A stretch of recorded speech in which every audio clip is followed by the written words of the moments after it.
Lying in the hospital bed, I kept repeating the police officer's words in my mind. The brake line had been cut.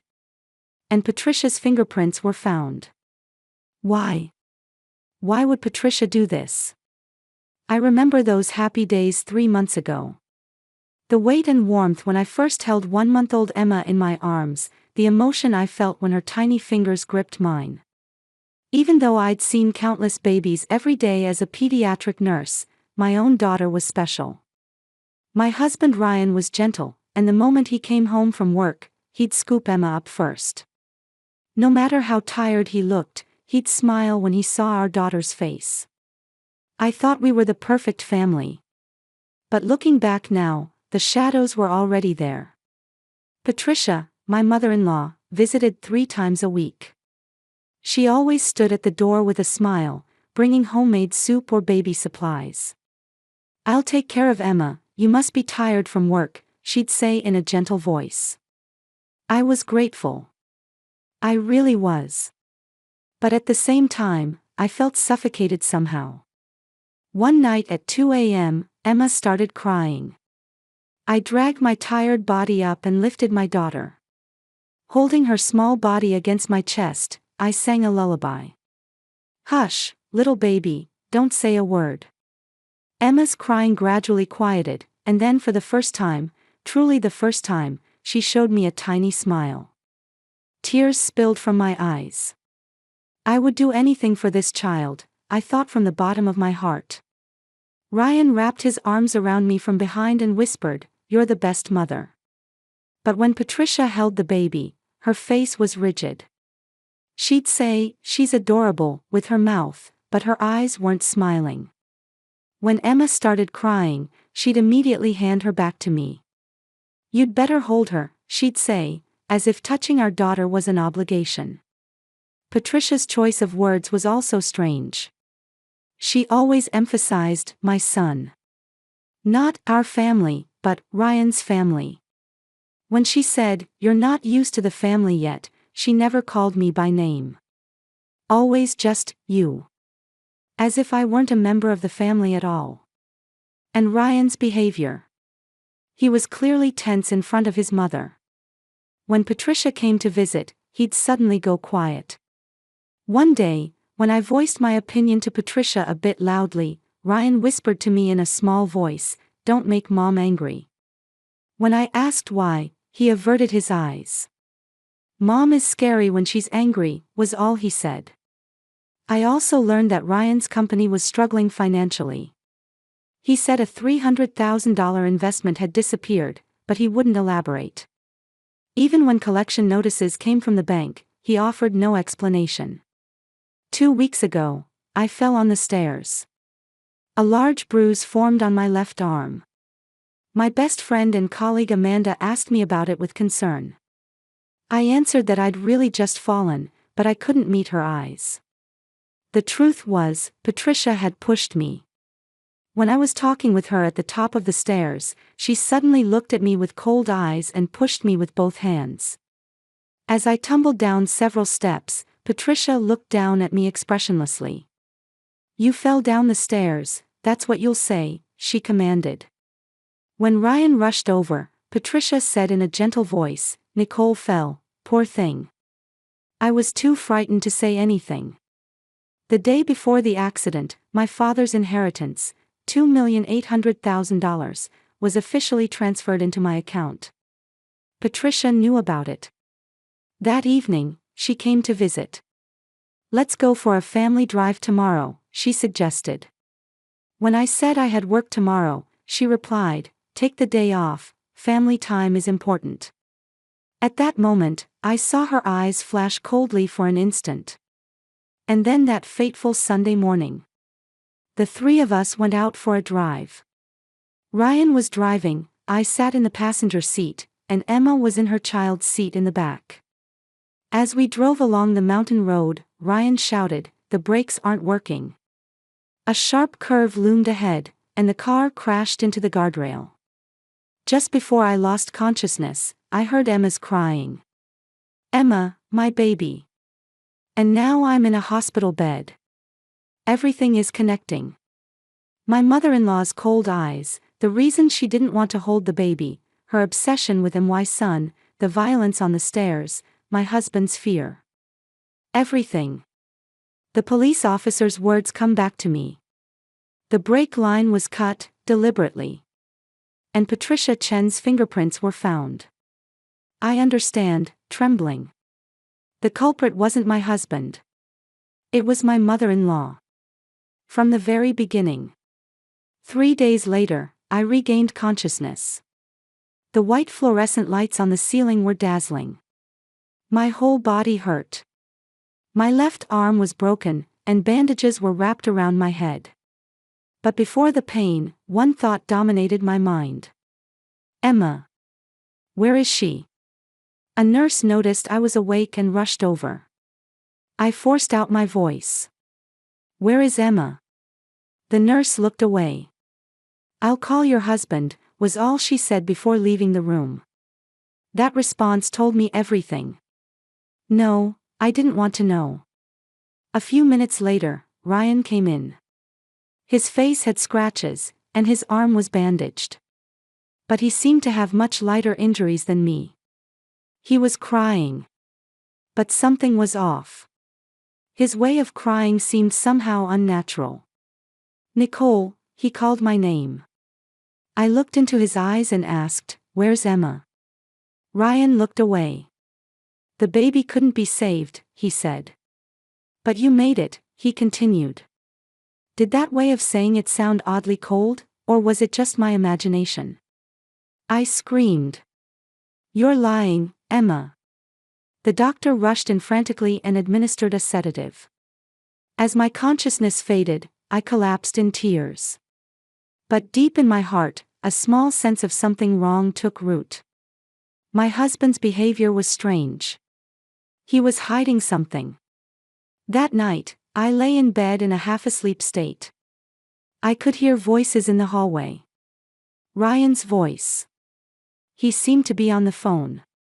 I listened through the door. "Yeah, it's over," he said. "No, she doesn't know anything," he continued. My heart froze. "It's over." "What's over?" "She doesn't know anything." Me. Who is Ryan talking to? What is he hiding? The next day, a young woman came to visit my hospital room. She was talking intimately with Ryan. The distance between them was close. A mistress? I asked weakly, "Who is that person?" Ryan turned around and answered, "My sister Lisa came because she was worried." When he put it that way, maybe it was true. But something about the two of them felt different. Too intimate. When Lisa left, she looked at me with an expression like she wanted to say something. But in the end, she left without saying anything. In the afternoon, a hospital clerk came. "Your child's life insurance, $500,000, the beneficiary is your husband, correct?" she confirmed. I was surprised. I didn't know about such insurance. "When did you take it out?" I asked. The clerk checked the documents and answered, 3 months ago. 3 months ago. Right after Emma was born. Why did Ryan take out insurance without telling me anything? $500,000. Such a large sum. My best friend Amanda came to visit. Holding my hand, she said with concern, "Ryan's been having money troubles lately, hasn't he? I heard his company is on the verge of bankruptcy." I nodded silently. "But he didn't tell me anything," I answered. Amanda hesitated a little before continuing. "Your father's inheritance, $2,800,000, right?" I trembled. The inheritance. $500,000 insurance policy. A company on the verge of bankruptcy. Everything was connecting in a line. No way. No way Ryan would. Our daughter. For money. No, that couldn't be. He was a kind husband. He loved Emma. But the doubt wouldn't disappear. The phone conversation. "Yeah, it's over." She doesn't know anything. That night, I stared at the bruise on my arm. The incident on the stairs 2 weeks ago came back to me. No, that wasn't an accident. Patricia had pushed me. I was talking with her at the top of the stairs. "You're not a good mother," she said. The moment I tried to respond, "What are you talking about?" Patricia suddenly pushed me. I tumbled down several steps. As I groaned in pain, Patricia looked down at me with cold eyes. "You fell down the stairs, that's what you'll say," she commanded. When Ryan rushed over, Patricia's expression changed completely. She said in a gentle voice, "Nicole fell, poor thing." I was too frightened to say anything. If I told Ryan the truth, would he believe me? Or would he take his mother's side? But thinking about it now, that might have been a warning. Patricia was trying to eliminate me. She might have intended to kill me by pushing me down the stairs. But that time she failed. So she made a new plan. To cut the brakes. No, wait. What am I thinking? I was suspecting Ryan as the culprit. But Patricia is suspicious too. She hated me. That was certain. She never called me by name, always calling me you. As if I wasn't family. But cutting brakes, would my mother-in-law have that kind of technical skill? No, Ryan was more likely. He works at an IT company, but he also knows about cars. He used to repair cars himself before. My head was confused. Was it my husband or my mother-in-law? Or did they conspire together? But one thing was certain. This wasn't an accident. Someone deliberately cut the brakes. And my daughter was murdered. Maybe Ryan didn't know anything. The phone conversation, "Yeah, it's over," might have meant something else. Maybe he was just being manipulated by his mother. That frightened behavior, the words, "Don't make mom angry." Maybe he was a victim too. But there was no evidence. What could I tell the police? "I think my husband or mother-in-law killed my daughter." Without any basis. They'd just think I was delusional with postpartum depression. That night, I kept thinking alone. I couldn't accept my daughter's death. I mustn't accept it. Emma didn't die in an accident. She was murdered. And the culprit is right beside me. I looked out the window. I could see the moon. The lullaby I sang to Emma played in my head. "Hush, little baby, don't say a word." I vowed in my heart. I'll learn the truth. For Emma. Whoever the culprit is, I'll find them. Even if it's my beloved husband. Even if it's my mother-in-law. Justice will be served. But at that moment, I didn't yet know. The truth would be far more cruel and shocking than I could imagine. When the true culprit's identity was revealed, my world would completely collapse. The next morning, a female police officer named Detective Sarah Martinez came to my hospital room. She looked at me with a serious expression and said, "Ma'am, I need to talk to you. We have investigation results about the accident." I braced myself. Detective Sarah Martinez sat in a chair and looked straight into my eyes. "We examined the car's brake line," she said. I held my breath. "This was not an accident," she continued. "The brake line was cut. Deliberately. My premonition was correct. Someone intentionally cut the brakes. Someone tried to kill us. Someone killed my daughter." I screamed inside. I knew it. It wasn't an accident. But at the same time, fear struck me. Was the culprit my husband? Did the man I believed loved me kill our daughter for money? I asked in a trembling voice, "My husband, was it?" "He was in financial trouble, he wanted my inheritance." Detective Martinez shook her head. "No," she said. I was confused. "Not my husband. Then who? Could it be some stranger, at random?" No, cutting brakes is a premeditated crime. Someone who knew us. Detective Martinez took a deep breath. We examined the fingerprints, she said. Your mother-in-law's, Patricia Chen's fingerprints. Time stopped. I couldn't understand her words. Patricia. Not my husband. My mother-in-law. My mother-in-law cut the brakes.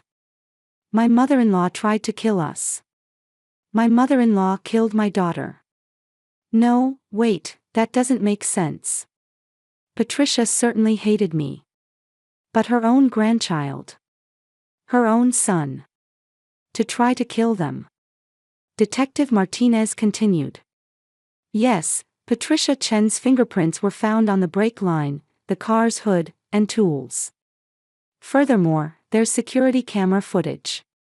She took out a large tablet and showed it to me. The screen showed dark footage. Our home garage. The date was the day before the accident, 11 p.m.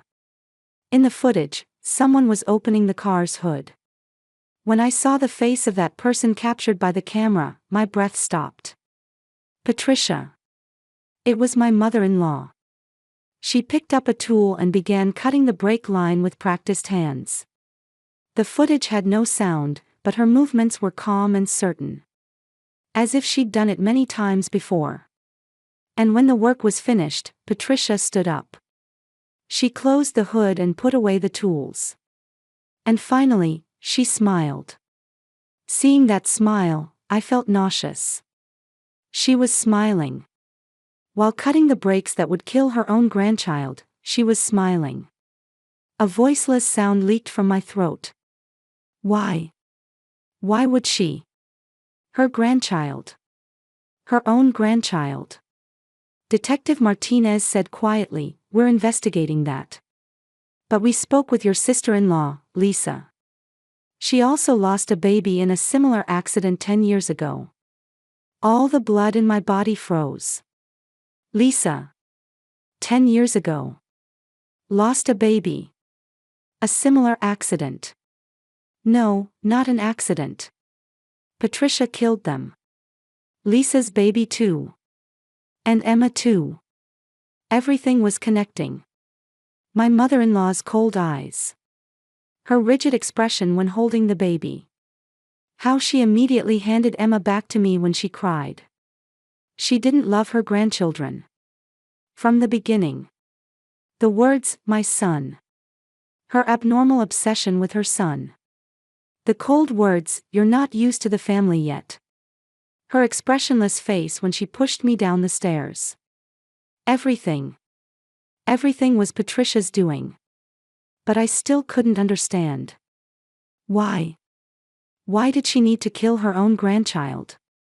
Why did she try to kill me? I asked in a trembling voice, did Ryan know? Detective Martinez answered, we're investigating that too. But looking at his cell phone records, right after the accident, he called his mother. Why did you do this? He said. That phone call. The call I heard in the hospital hallway. Yeah, it's over. She doesn't know anything. That was a conversation with his mother. Ryan knew. He knew something. But he couldn't stop her. I was struck by complex emotions. My husband wasn't the culprit. But he knew his mother's secret. And he did nothing. He couldn't protect our daughter. He couldn't protect me. Detective Martinez took my hand. Ma'am, we need your cooperation. To arrest Patricia, we're gathering evidence.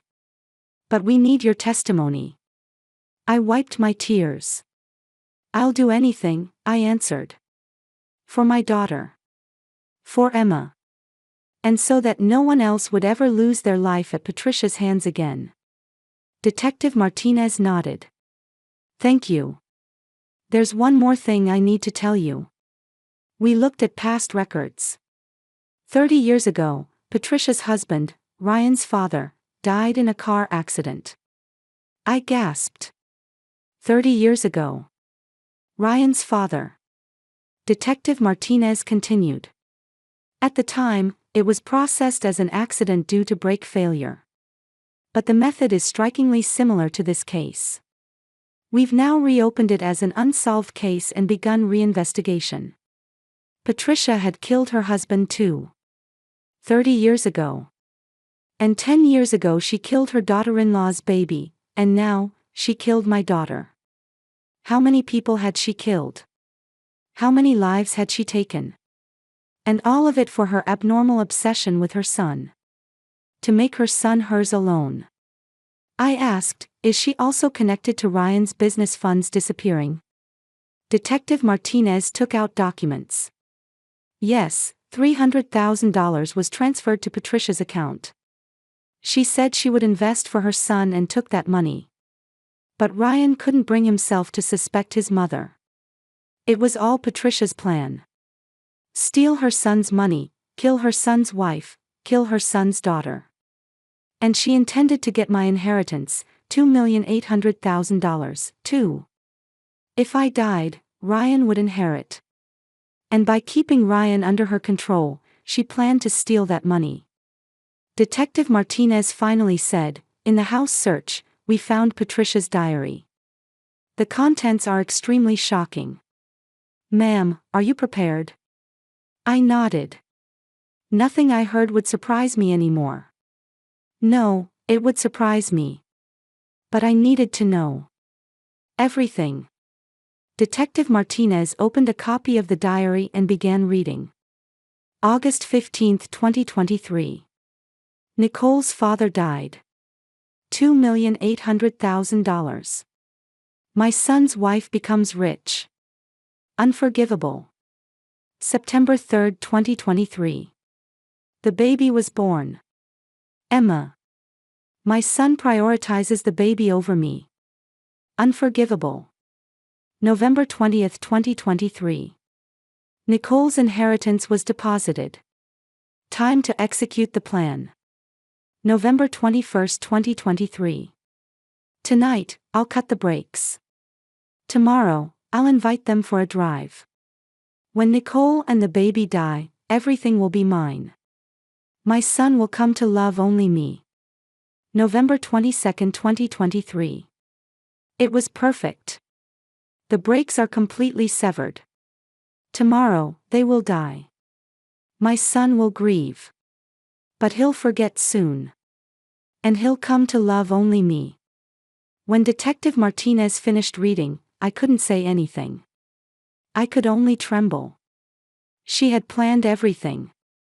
Written it in her diary. Like a shopping list. Calmly. Calculatedly. My daughter's life, my life, to her were just parts of a plan.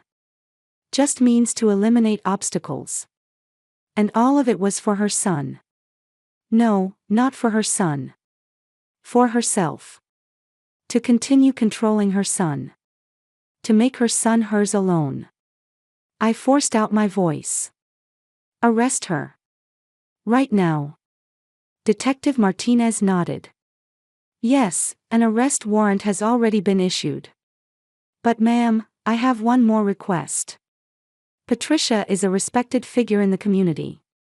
Even if we confront her with evidence, she may deny it. So we want to reveal the truth in public, in front of many people. I understood her intention. Expose Patricia's hypocrisy. The hypocrite who preached family bonds while murdering family. Reveal her true nature in front of everyone. When? I asked. Detective Martinez answered, this Sunday, Patricia is scheduled to be the lecturer for a seminar on family bonds at the local church. Over 50 participants are expected. Local media will also be covering it. We'll arrest her there. I nodded deeply. Perfect. Right there, as she's preaching about family bonds. Strip away the hypocrite's mask. Detective Martinez stood up. Thank you, ma'am. Justice will be served. After she left, I was left alone in the hospital room. I looked out the window. The sky was blue. My daughter was gone. But I was alive. And I would fight. For Emma. And for all the victims. After being discharged from the hospital, I met with Lisa. Just the two of us at a cafe. She looked at me with a complex expression. Apologetic, but at the same time somehow relieved. As soon as we sat down, I asked directly. You lost a baby too, didn't you? Tears welled up in Lisa's eyes. 10 years ago, she answered. My son Jacob.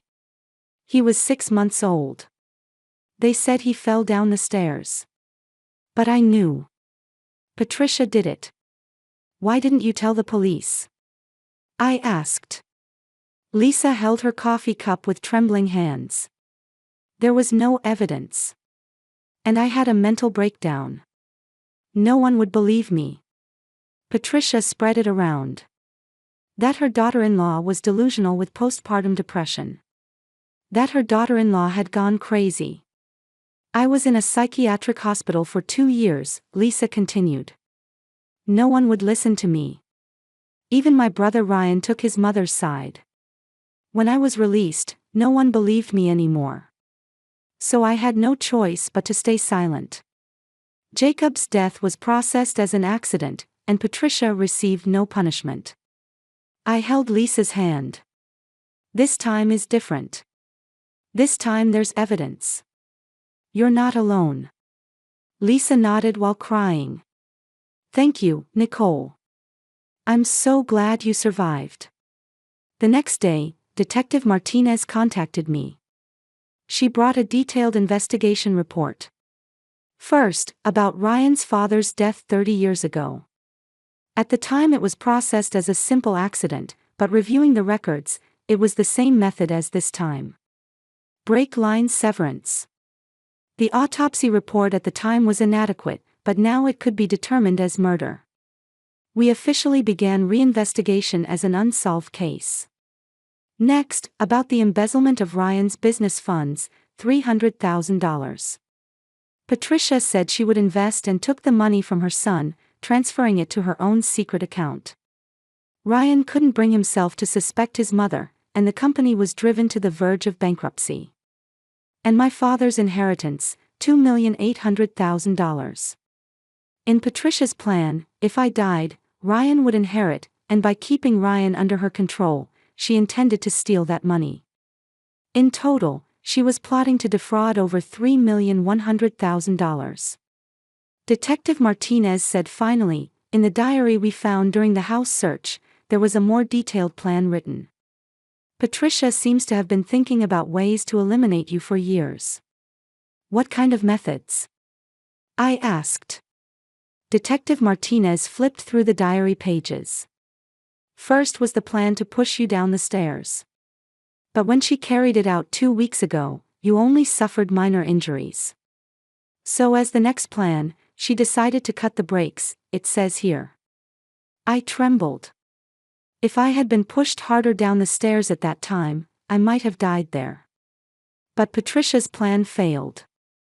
So she chose a more certain method. Cutting the car's brakes. After that, with a lawyer present, I met with Ryan. He looked completely haggard. His face was pale, with deep circles under his eyes. I asked in a cold voice, "Did you know?" Ryan covered his face. I didn't want to believe it, he said. When my sister Lisa said 10 years ago that Mom had killed the baby, I didn't believe her. I agreed to put Lisa in a psychiatric hospital. I betrayed my own sister. If I had believed Lisa then, he collapsed in tears. If I had stopped Mom then, Emma might still be alive today. It's my fault. It's all my fault. After the accident, you called your mother, didn't you? I said. Ryan nodded. I asked her why she did such a thing. Mom said with a laugh, I eliminated that woman, now my son is mine alone. I was scared. I couldn't turn my mother into the police. I'm a coward, Ryan said. I couldn't protect our daughter. I couldn't protect you. I was afraid of my mother and couldn't do anything. I said coldly, you're an accomplice. You knew and kept silent. That's a crime. Ryan couldn't say anything back. He just kept crying. But I have one request, I continued. Testify. In court, tell everything your mother did. That's the only atonement you can make. Ryan looked up. His eyes were red and swollen. I understand, he said. I'll tell everything. I'll put Mom in prison. So that no one else can ever be hurt again. And then that fateful Sunday came. Over 50 people gathered at the local church. Good parents who came to hear a seminar about family bonds. Local television stations also came to cover it. Patricia stood on the stage and began speaking with a gentle smile. What is family? It is unconditional love. It is protecting children. I love my son. I loved my grandchild too. Sympathetic sighs leaked from the audience. Last month, my grandchild died in an accident, but we must move forward, Patricia continued. As if she were a victim of tragedy. As if she were a loving grandmother.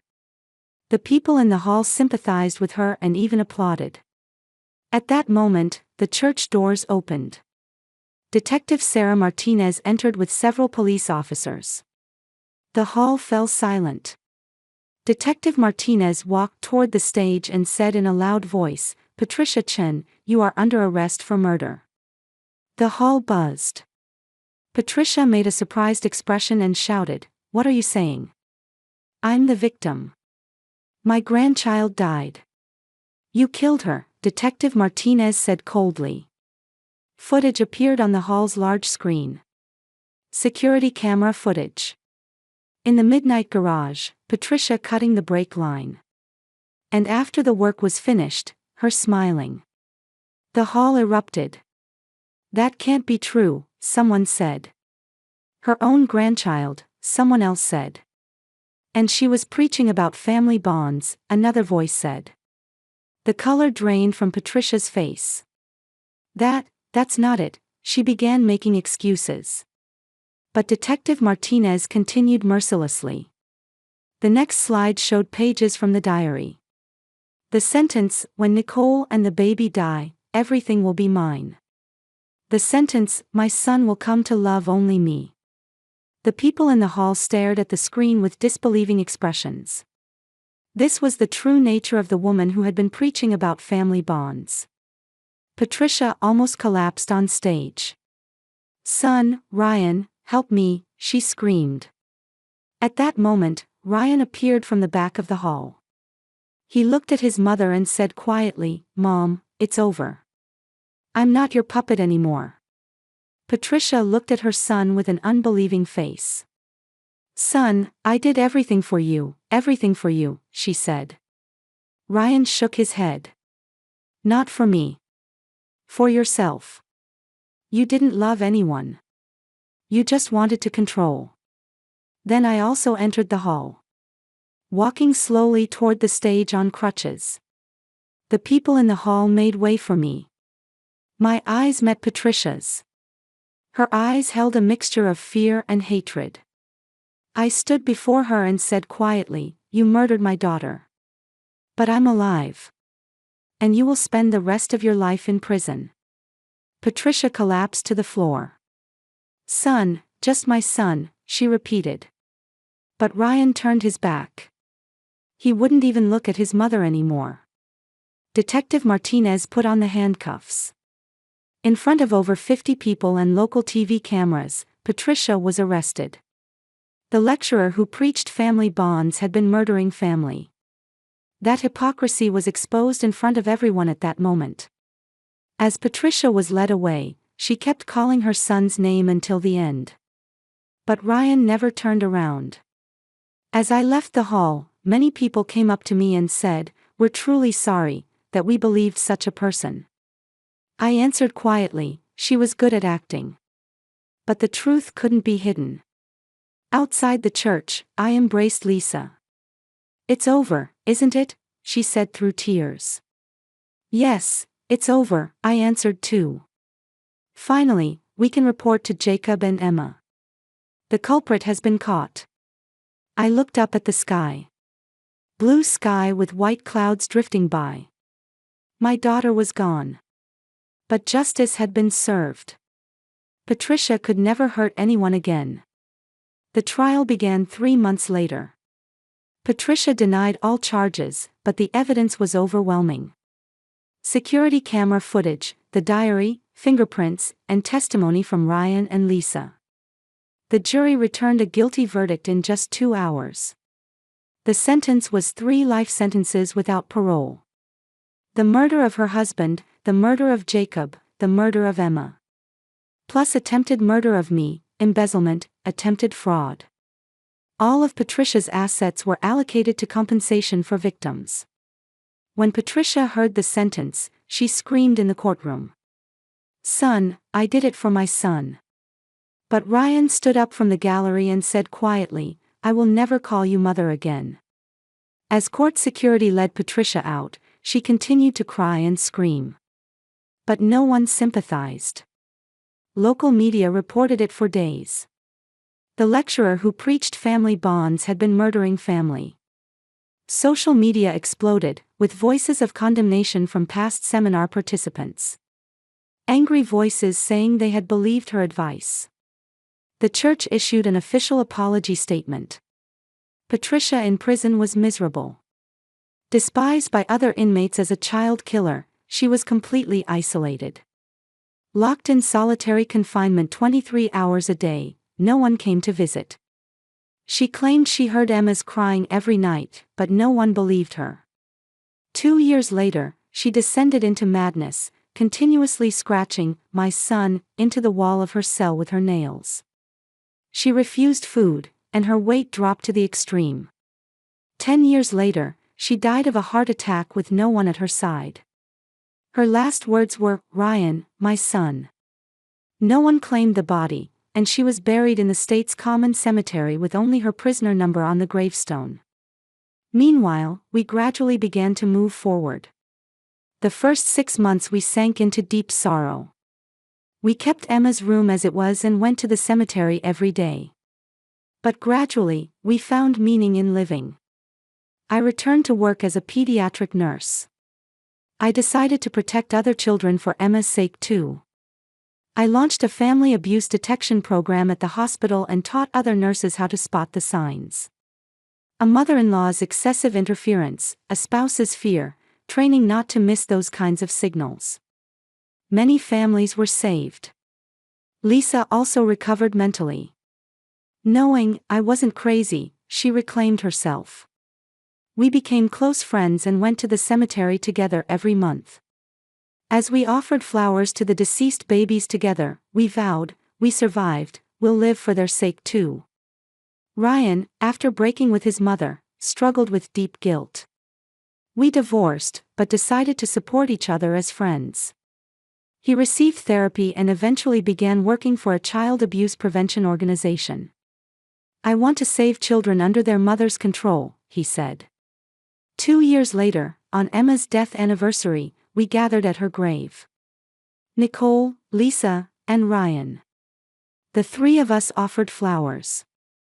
The gravestone was engraved, "Forever in our hearts." "Emma, Mama is moving forward with life," I spoke to her. "What you taught me, the true meaning of family." Lisa said, "We survived, for your sake too." Ryan said, "I'm sorry, Emma, Uncle couldn't protect you. But now, I'm protecting other children." The 3 of us held hands. "We're not family, but we have a bond of protecting each other," Lisa said. "Maybe that's what real family is," Ryan answered. 3 years later, I became the director of the local family support center. I spoke to many people in lectures. Family isn't about blood ties, it isn't about control. It's about protecting each other, being free. My daughter Emma only lived for 4 months. But she taught me the most important thing. Real family doesn't bind you. It sets you free. On the wall of my new apartment, there's a photo of Emma. Next to it, a group photo of me and Lisa and other members of the victim support group. It says, Survivors United. In the morning, the sun rises outside the window. The beginning of a new day. Emma isn't here. But I'm not alone. I smile at the photo. Good morning, Emma. I'll do my best today too. My daughter doesn't answer. But in my heart, I feel like I can hear her voice. Do your best, Mama. I'm always by your side. I open the window. Fresh air flows into the room. Today someone needs help. Today someone is trying to escape from control. There's something I can do. I make coffee and prepare for work. I look at myself in the mirror. The scars still remain. But I'm alive. I've become stronger. Before leaving through the front door, I look at Emma's photo one more time. Thank you, I say in my heart. What you taught me, I'll never forget. I close the door. A new day begins. The sadness won't disappear. But there is hope. Justice has been served. And I keep walking forward. For Emma. For all the victims. And for the future.